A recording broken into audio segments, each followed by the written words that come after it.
800 years ago, this man called Timuyin, and better known as Genghis Khan, the king of the universe, managed to create the largest empire ever known in the history of humanity. It all began in the year 1190 when Genghis Khan managed to bring together the different nomadic tribes of Mongolia in a single powerful army of 200,000 men. This and his undoubted military genius enabled him to conquer vast territories stretching from the Pacific to the heart of Europe and from northern Siberia to India, Iran and Turkey. His armies, relatively small, highly disciplined, extremely well coordinated and with innovative military skill and great mobility, were organized into toumans, a basic formation of 10,000 warriors on horseback. The Mongol hordes lived out in the field, and their battle tactics consisted of surprise attacks, charging at the enemy flanks and rearguard before launching heavy cavalry assaults. With the end of the Khan dynasty, a series of civil wars threw the country into confusion until in 1578 Buddhism was established as the form of government, under the leadership of Altan Khan. 2 centuries later, Mongolia came under Chinese control until 1924, when, with the creation of the Soviet bloc, the country converted to communism and became a satellite of the USSR. With the arrival of the Russians, Mongolia underwent rapid changes, modernizing and industrializing. Buildings, bridges, roads, railway lines, factories and schools were constructed. And the nomads looked on in astonishment as virtually overnight, their country was transformed from a primitive feudal society to the progress of the 20th century.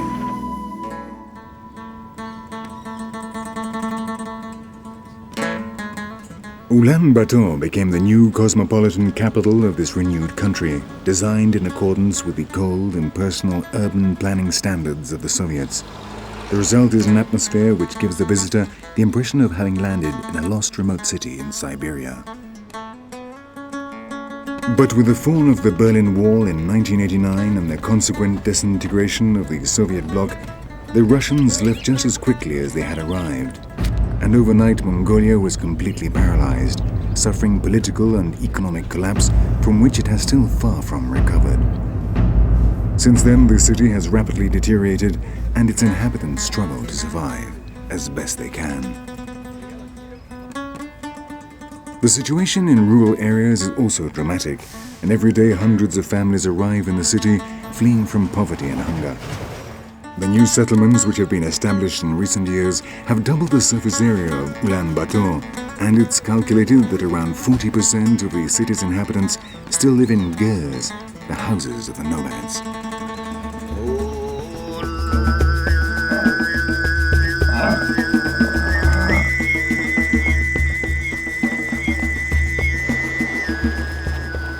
But in any case, and despite the great empires, invasions, civil wars, and political and social experiments, in the interior of the country, few things have changed since the time of Genghis Khan.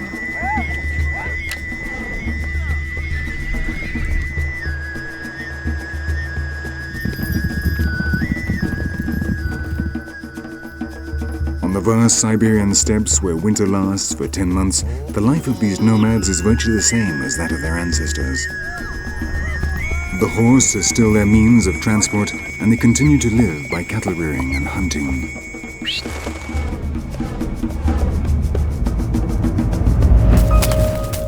This is the story of 3 ethnic groups which, though they inhabit the same territory, have different cultures and traditions. But with one common denominator, they are all heirs of Genghis Khan.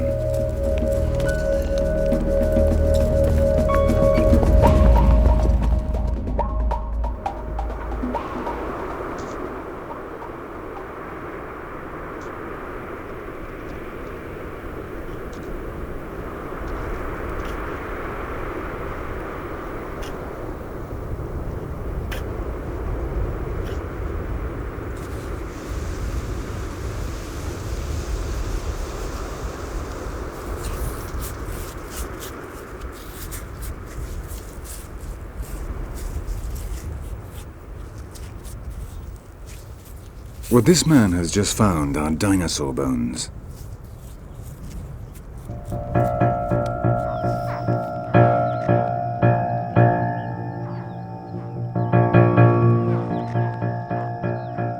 Since Roy Chapman Andrews, whose life inspired the character of Indiana Jones, discovered the first dinosaur eggs in the Gobi in 1921, this desert has become a magnificent laboratory for scientists and paleontologists.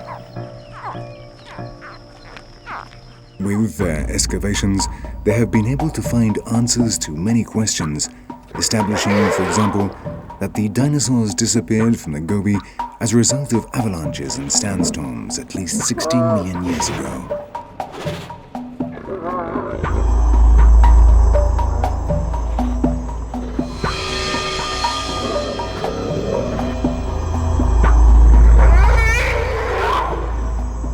The most important discovery was made in 1993 when a joint team of American and Mongolian paleontologists, sponsored by the New York Natural History Museum, found over 100 complete skeletons and a number of fossils of dinosaurs incubating their eggs, some of them with the embryos still intact.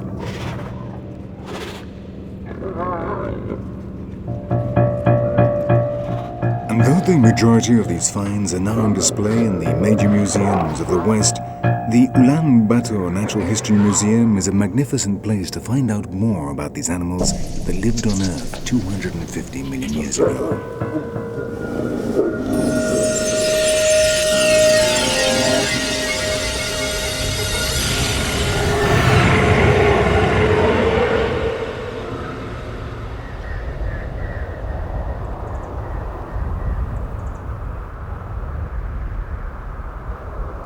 The Gobi is an extreme arid desert covering a third of Mongolia.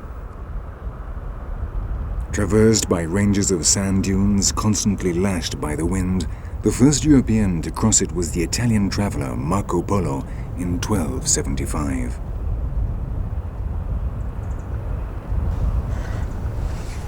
With temperatures of up to 50 degrees centigrade in summer, which generally fall to 40 degrees below zero in winter, life in the Gobi is harsh and difficult. With the arrival of summer, the nomads of the desert card the wool to make felt canvases which will protect the gur during the long, cold winter months.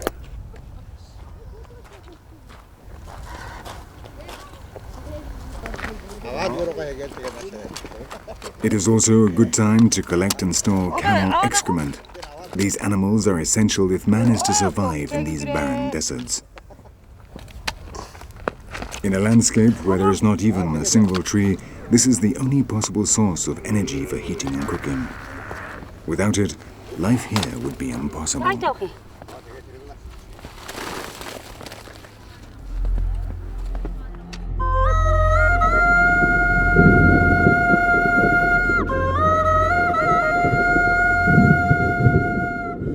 But every year with the summer storms, the Gobi gives a brief respite to its inhabitants.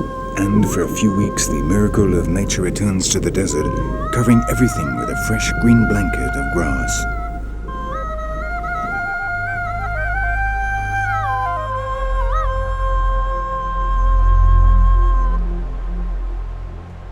Water once more runs between the dunes and is thirstily absorbed by the parched, cracked land, and the Gobi again comes to life.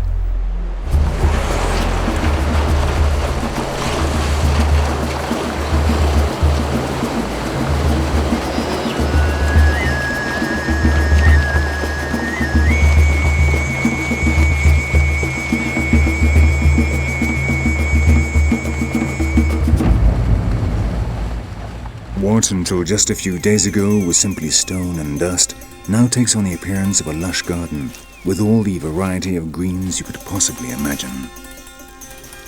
The storks stop off here to regain their strength on their way to the cooler lands of the north, while in the Guramban Saikan Nuru Mountains, the almost exclusive domain of wild goats and scavengers, the ibex descend from the summits in search of food.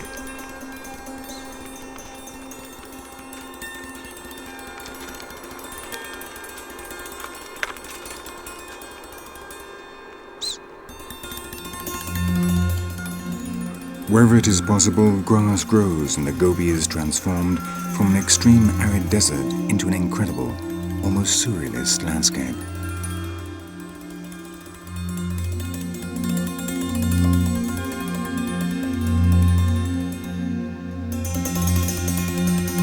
Everyone wants to take advantage of this gift of nature while it lasts, and the desert is populated by humans and animals from the high steppes which surround the Gobi.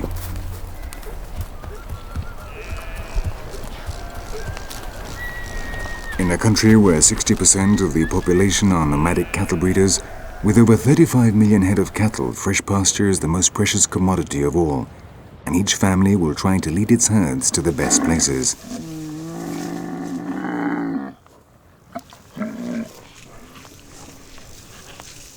But here the camel continues to be king. It is by far the most valuable animal for the nomads and has been used by traders and travelers since antiquity. For these ruminants, now is the time to store energy, and their erect humps are evidence of this, an unmistakable sign that they are well fed. If they do not work, they can go for up to 10 months without drinking water, living on their accumulated reserves and losing up to 25% of their weight without suffering any consequence, because the water they lose is only from their body tissues and not from the blood, so the heart does not have to make any additional effort.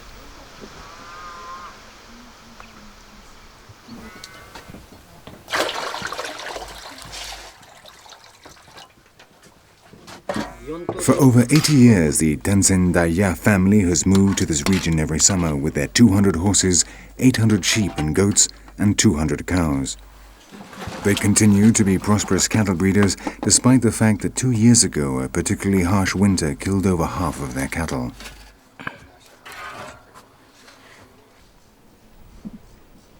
The Tanzendaya live in a camp composed of 4 ghers, the traditional shelter perfectly adapted to the needs of nomadic life.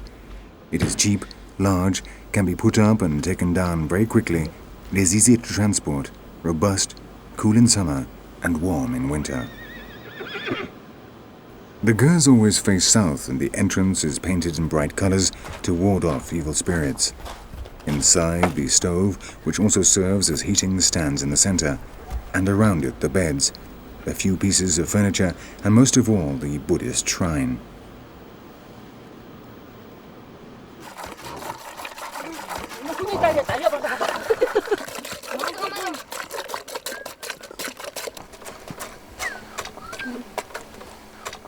Obviously, the base of their diet is meat, especially lamb. Milk is also an important ingredient of their diet. From it, they produce at least 12 different products, including airag, a drink they make only in summer from fermented mare's milk. This is very healthy and helps combat tuberculosis. They also drink agi, an alcohol made by distilling cow's milk, which they have been making for thousands of years.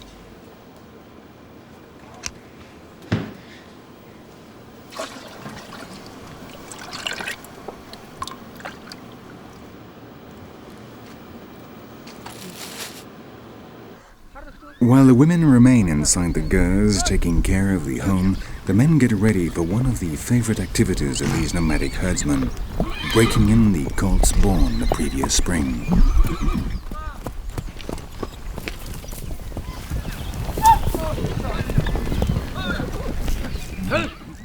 Under the direction of Ninten Pasara, the chief of the clan, the riders round up the horses, trying to make sure the untamed colts are trapped in the center so they can be caught using a pole.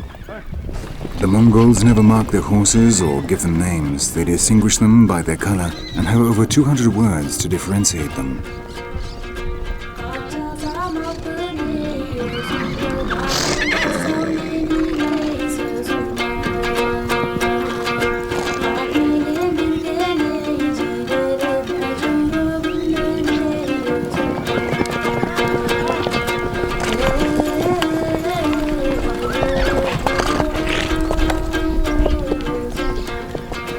For them, the horse represents much more than simply an animal used for transport and carrying goods, which they began to tame 4,000 years before Christ.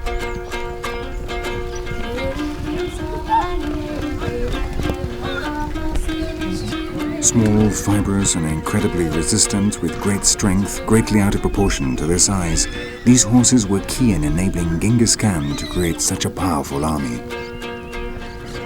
The chronicles tell us that the soldiers slept on their mounts while they continued to travel through the night. When food was scarce, they even drank the blood of their horses.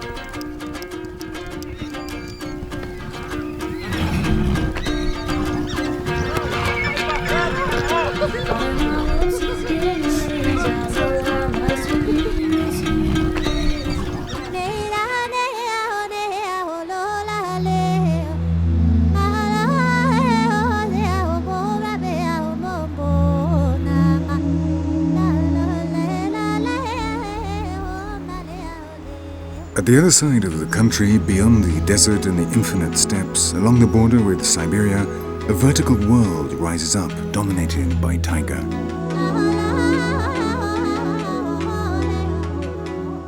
Taiga is a Russian term for the northern forests composed of firs, larches and silver birches, perfectly adapted to the strong winds and the low temperatures.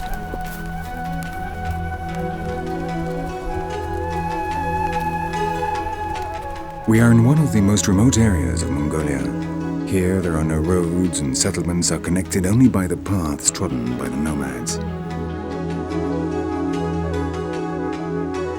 At the end of the summer, the meltwaters from the mountains cover the majority of the surface of valleys and grasslands, making it extremely difficult to move the cattle from one place to another. For the Dahat, the inhabitants of these lands since the days of Genghis Khan, it is time to transfer the herds from the highlands to less demanding regions where they will spend the autumn.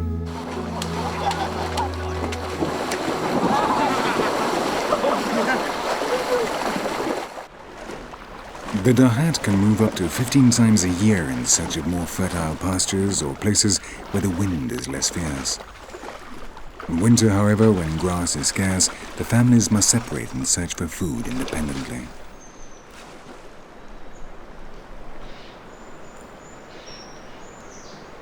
The only boat raft still remaining since the Russians left cannot carry all their cattle from one side of the river Tsangan-Nur to the other. But here time is not important, and while they wait, they chat and drink tea. If they cannot cross today, then they'll do so tomorrow.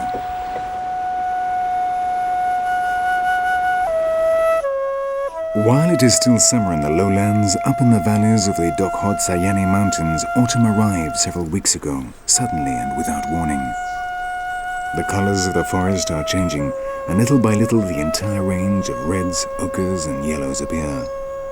This is the home of the Tsatan, one of the smallest and least well-known tribes in Asia. For these mountain nomads, the essential pillar of their subsistence is the reindeer, but this does not by any means cover all their basic necessities. Their living conditions are so harsh that they are the poorest nomads in Mongolia, surviving on little more than their wits. These people came here from the mountain peaks just 7 days ago, and they will spend the rest of the autumn here.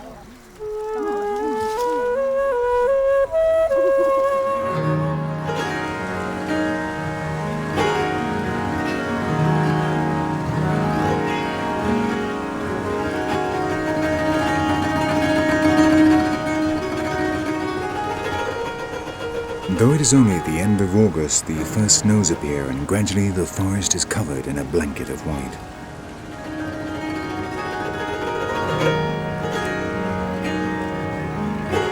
But for the Tsatan, this is the best season of the year, because they are no longer plagued by mosquitoes, the temperatures are relatively mild, and there is still sufficient food for the reindeer.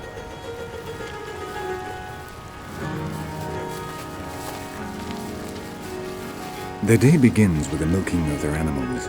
At this time of year, the reindeer are milked twice a day, and from the milk they make butter, a cheese called aurul, cream and yogurt. Smoked meat and wild berries complete their diet.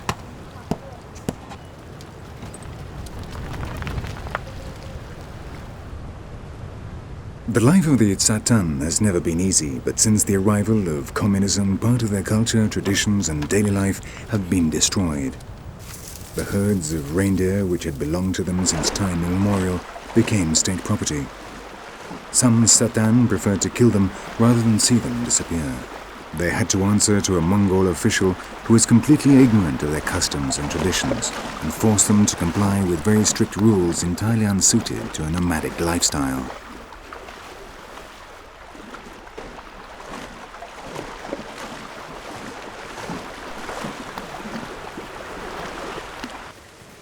Once they have been milked, the reindeer are released and spend the rest of the day grazing in the mountains.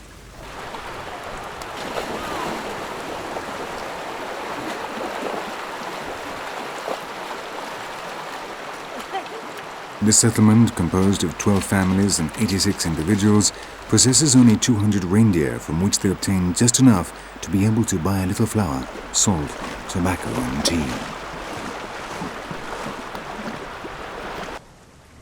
One thing that strikes you is that the horns of all the reindeer have been cut. To obtain extra income, the Tsatan sell them for around $4 a kilo to the Chinese, who then turn them into a powder which is used as an aphrodisiac.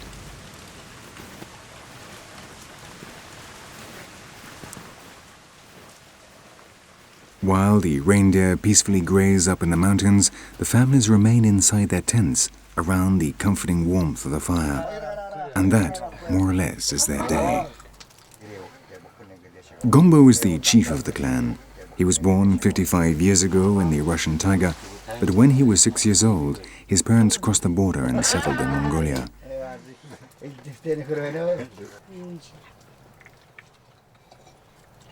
He is married to Sendeli, who is 50, and together they have had 8 children, of which only 4 survive. Their eldest daughter has just had a baby, whose father is a dahat. This is unusual among the Tsatan, but in these desperate times they must seek to escape poverty, whatever way they can. Until just a few years ago, the women only married men from other clans, but of their same ethnic group. But as they now number just 200, the Tsatan have begun to suffer from inbreeding, causing malformations and illnesses. The Mongolian government accuses them of sexual relations between cousins, brothers and sisters, and even parents and their children.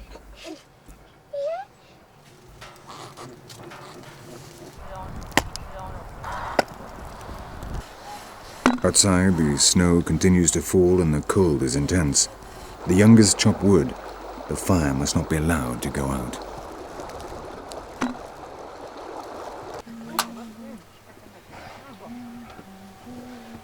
The Satan, which literally means the reindeer people, are an ethnic group originating in Russia and Siberia, with their own language whose origin lies in Turkey. But with the creation in the 1920s of the People's Republic of Mongolia and the consequent marking of the borders, a group of some 1,000 Tsatan and 6,000 reindeer remain on the Mongolian side.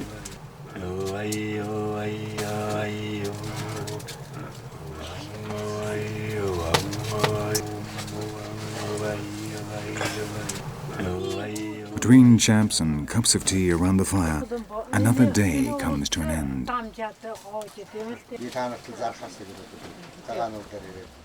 The snowstorm appears to have abated a little, and Dalai Bayar, Gombo's elder brother, takes advantage to go out and indicate to the reindeer that it is time to return to the settlement.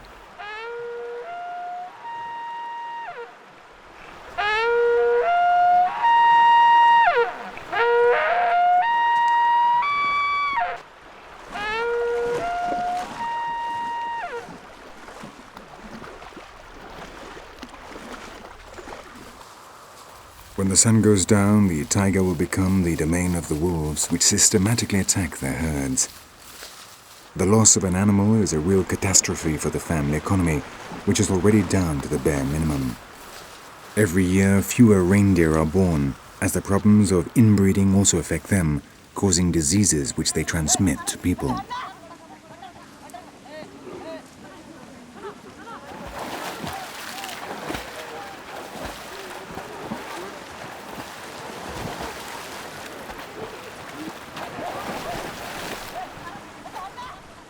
With the return of the animals, the camp again stirs to life.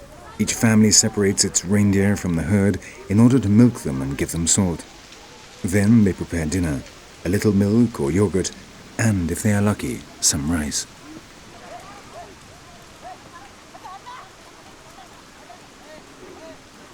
Tomorrow, the same routine. And if the weather permits, the men will go out hunting while the women and children venture into the forest to gather wild fruits and berries.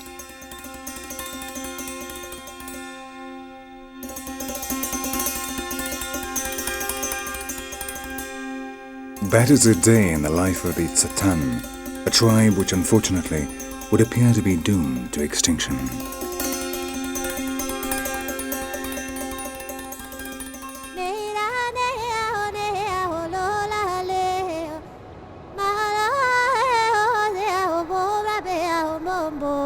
Nama In the Altai range, winter has arrived with even greater force than normal, and at the start of October, a thick layer of snow already covers the mountains. Though we are still in Mongolia, the majority of the people who live in this region are of Kazakh origin. Like the Mongol nomads, they too live in HEIRS, but theirs are considerably bigger and much better decorated.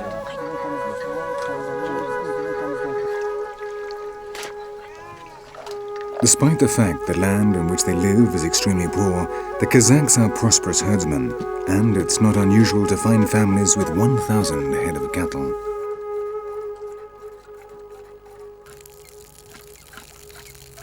In this small camp occupied by their Bulgan family, the women begin the day by milking their yaks.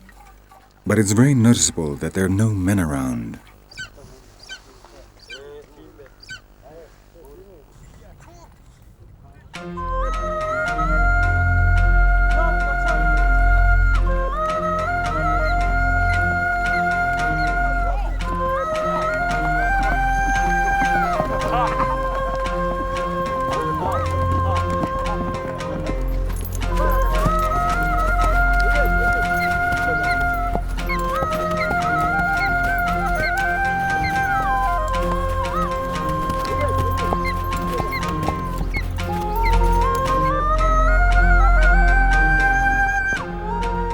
Nothing could be more exciting and enjoyable for a Kazakh from the mountains than to go out hunting with his eagle.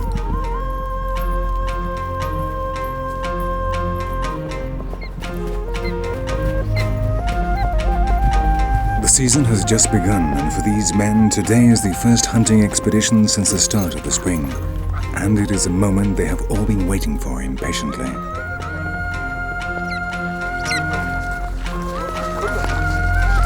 According to an ancient law, the hunting season cannot begin until the first snows of winter arrive, which is normally in the month of October. That way, they give possible prey a respite, so they can breed and raise their young during the summer months.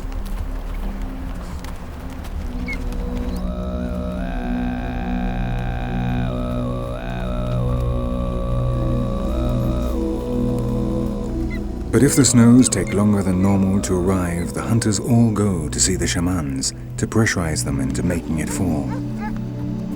They cannot conceive of life without hunting, and in fact claim that when the Kazakhs came into the world, they were already eagle hunters.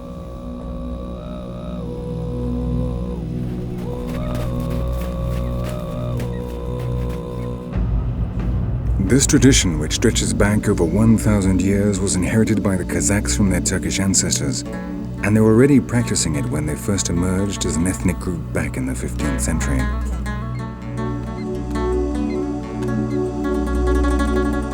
After riding for 3 hours, the 5 horsemen reached the summit of Balkan Altai, which at 3,900 meters is the highest mountain in the area.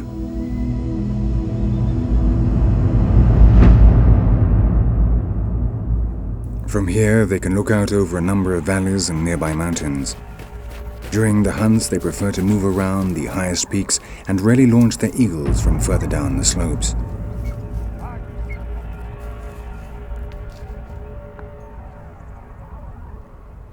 Meanwhile, the beaters comb the valley, trying to scare out a hare or a fox. But the Altai is also a land inhabited by wolves, an animal very much feared by the Kazakhs, as it frequently attacks their cattle. If a wolf appears, the hunters all release their eagles together, even though they know it may suffer serious injuries or even death.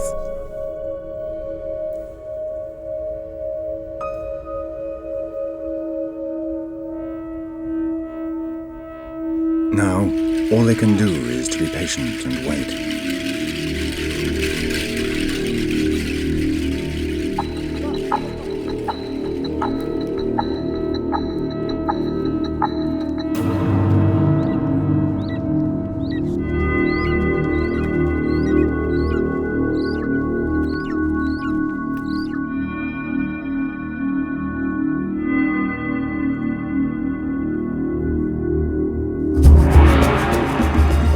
A female fox has left her den, frightened out by the cries of the trackers.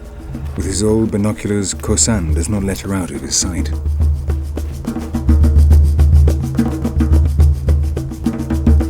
Meanwhile, Altai Khan has taken the tomaga, the hood of his eagle, and it begins to scan the horizon. The vixen continues to flee, desperately seeking somewhere to hide.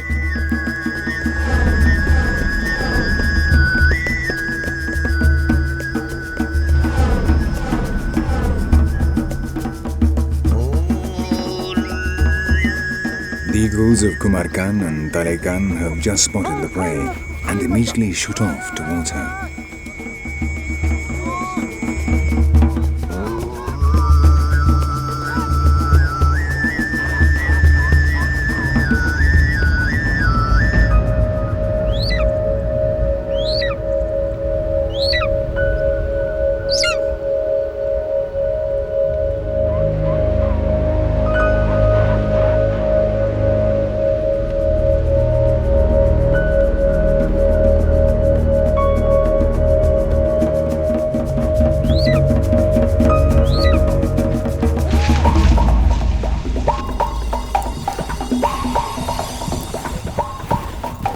Talai Khan's eagle is the first to reach the vixen. Talai Khan sets off at a gallop down the mountainside in the hope of getting there before the precious fur of the prey is damaged, or before the vixen, fighting for her life, wounds his eagle. But miraculously, the vixen has managed to get free from the claws of her predator, and wounded runs off trying to escape, but she will not get far.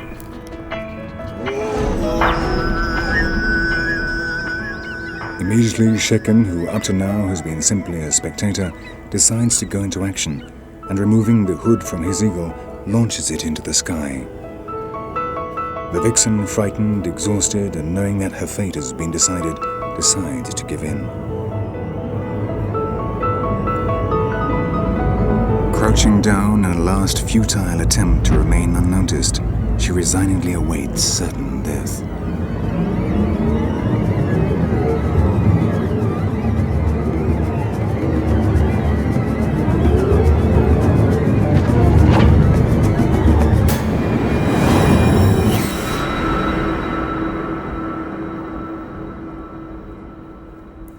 After immobilizing her rear legs, the eagle attacks the head of the vixen, paralyzing it with the tip of its claws, capable of applying pressure of hundreds of kilos per square centimeter. When Talai Khan catches up with the eagles, the vixen is already dead. Now he must free it from the claws, a by no means easy task.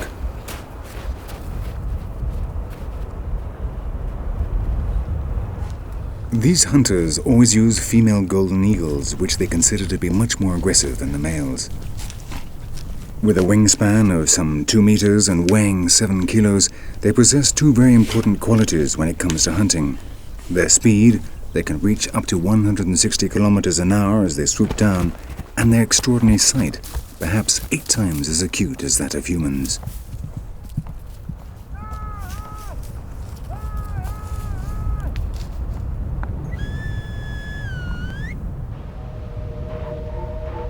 With a whistle and attracted by a piece of meat, the eagles return to the arms of their masters.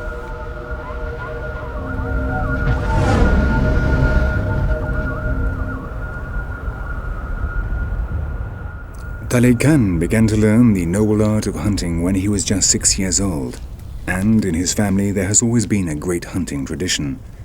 Kumar Khan, his father, is one of the most respected hunters in the region, and for any family to have a hunter among its members is a sign of prestige and wealth.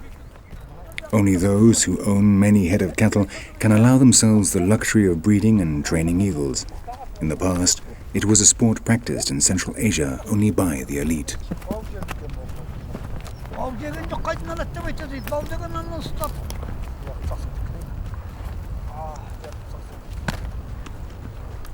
The Cossacks use nets to trap eagles when they have just eaten and so are unable to fly.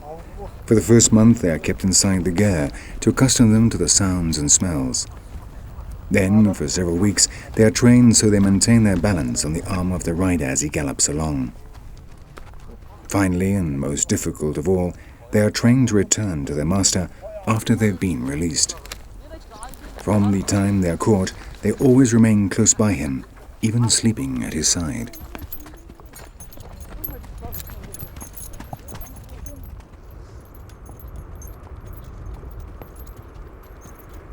In the middle of October, this far north, the days become increasingly short, and though it is only 2 o'clock in the afternoon, it is time to return to the camp, and the hunters set off down the mountainside.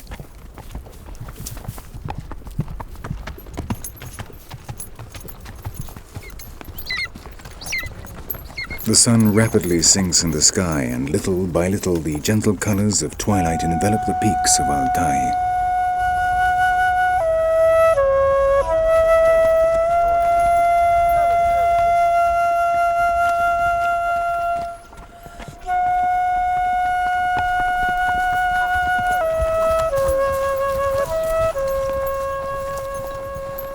In the dying light of day, the Kazakh hunters reach the camp where a fine meal of lamb awaits them. But before they can eat, they must feed the hungry eagles exhausted after the first flights of the winter.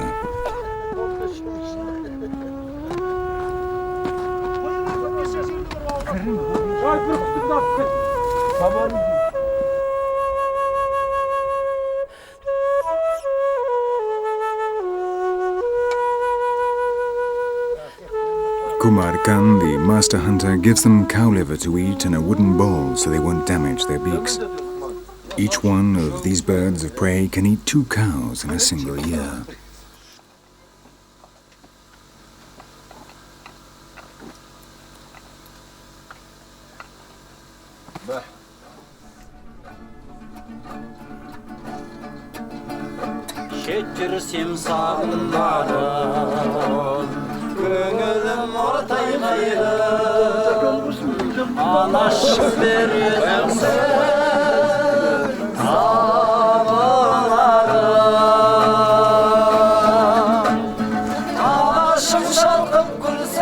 Around a dish of succulent lamb prepared in the traditional manner, the hunters give thanks to Allah and without losing a minute start to devour the delicious meat.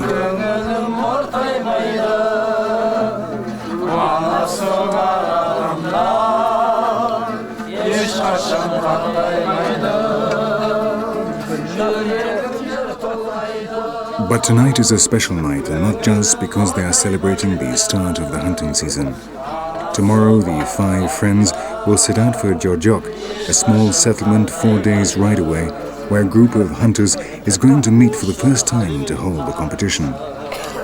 The rest of the family will pack up camp and move to their winter home.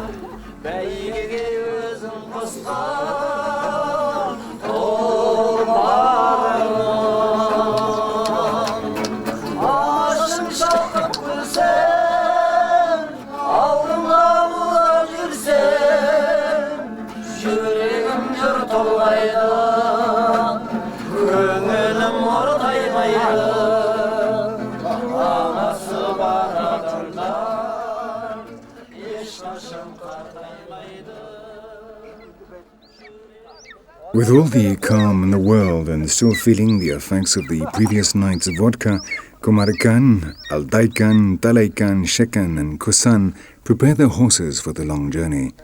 Meanwhile, the women and children will, in little over half an hour, take down the girs.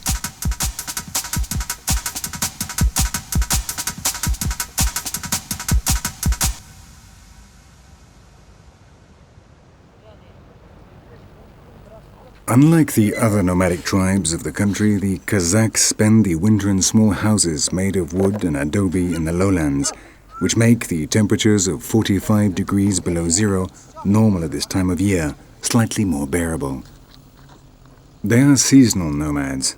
That is, they only migrate 4 times a year, coinciding with the seasons.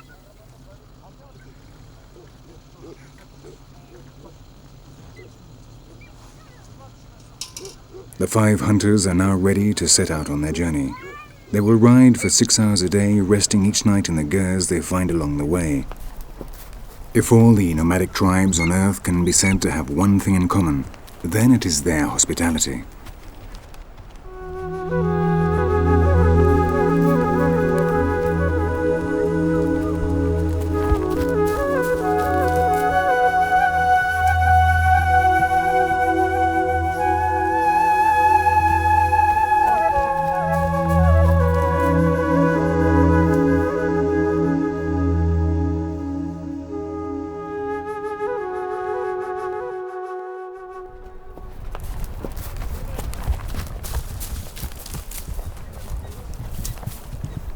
Of the 400 Kazakhs it is calculated continue to practice hunting in this region, 72 of them have decided to enter the competition, some of them coming from over 300 kilometers away. A long journey, but then this is a very special occasion.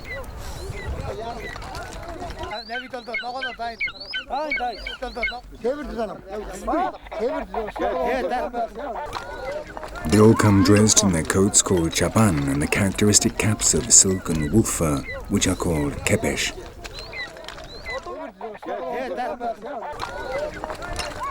The fact is that very little has changed in the life of these Muslim herdsmen since the end of the 17th century when they settled in this corner of Mongolia, fleeing from tribal wars. A century later, after a number of devastating incursions led by a Manchu emperor and which annihilated the Mongols of the region, the Kazakhs gained control of this harsh, extreme land. Today, and because they are isolated by the Altai Mountains and the river Hovd, these hunters have been able to preserve their language, their cultural traditions, and their identity as Kazakhs.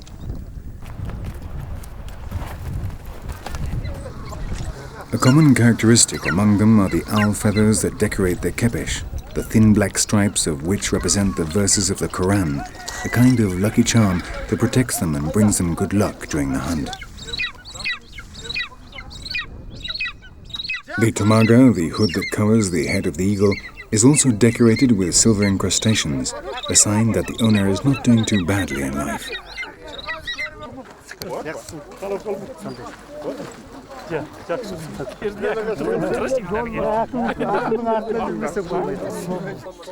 In a region as large as Belgium and with just 90,000 inhabitants, social occasions are rare, and so today is a magnificent opportunity to get together, to meet old friends and bring yourself up to date on other people's lives.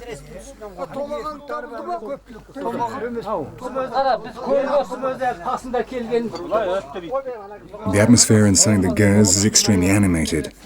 Gathered around in many different groups, the hunters recount 1,001 battles of their days out hunting.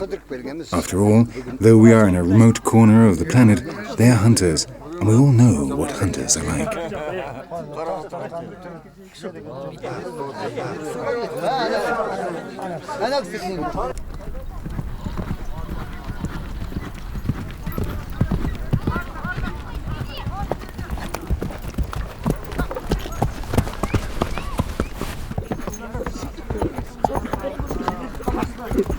With so many people, it's also a good chance to practice cook bear, a very popular game in Central Asia, which the Kazakhs have been playing since time immemorial.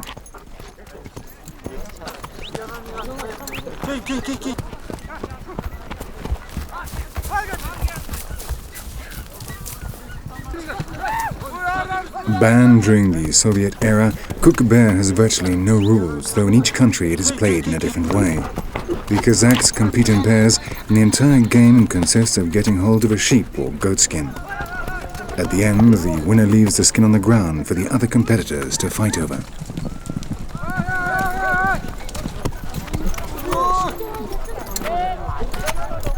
Cook bear is normally played at weddings. At the end of the celebration, when everyone has had plenty of vodka to drink, the bride's father throws the skin onto the ground, and the person that manages to carry it to the ger of the bride's parents will receive a prize, a yak. The difficulty is not just fighting against the other guests. Often the bride's house is so far away that the game can go on for several hours, but a yak is a prize well worth fighting for.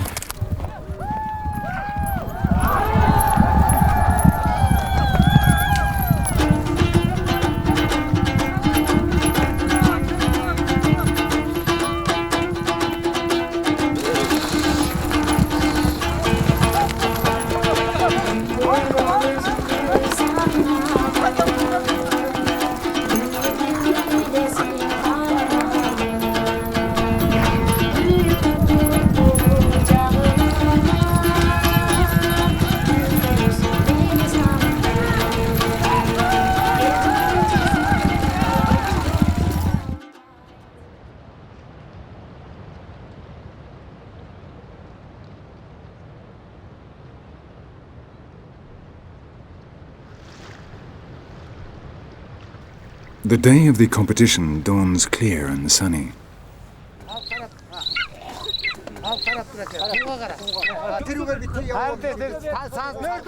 Since the first light of morning, the participants have been taking up their positions at the top of a hill. A certain nervousness can be felt in the air, and not only because it is the first time that so many hunters have come together to test their skills, but also because yesterday inside the GEIRS many bets were laid, and some may have bet rather too much.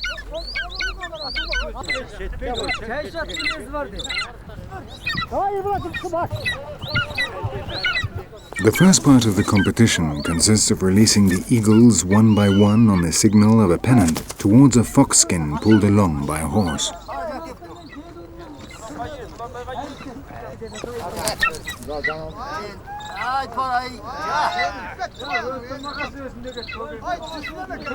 The 5 birds of prey that take least time to reach the fox skin will go into the final, where this time the target will be a live fox.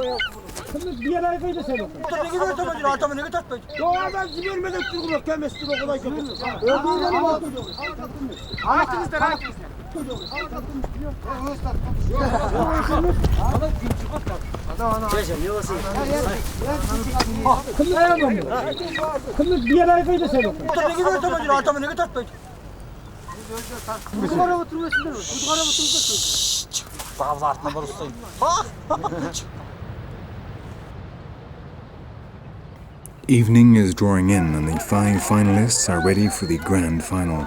Kumar Khan, the master hunter, is one of them.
The competition has ended, and the participants go to collect their eagles.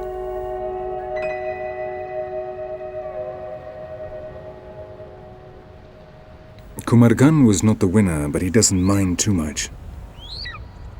Next year he will return with his son Talai Khan and his friends to once again share an art and a tradition which here remains alive, but which unfortunately in his homeland, in neighboring Kazakhstan, died out long ago. With no noisy farewells and more or less in silence, the hunters slowly leave Joyjok and head out into their world of infinite spaces and vast horizons.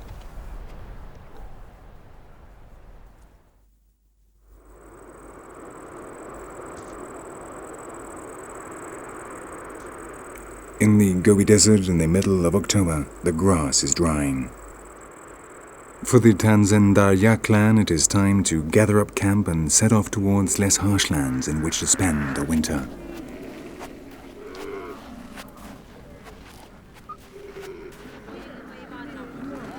The cattle and part of the family left at daybreak, while the rest have remained loading the camels and organizing the caravan.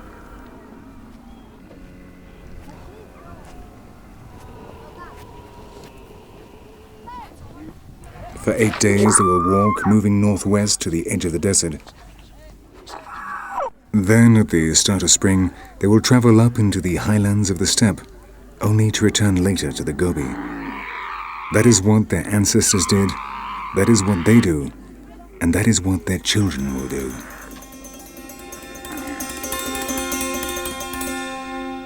And that is the story of 3 ethnic groups that live in a world of constant movement, struggling to preserve their most valuable treasure, their culture, which little by little is being wiped out by society engaged in a headlong rush towards globalization.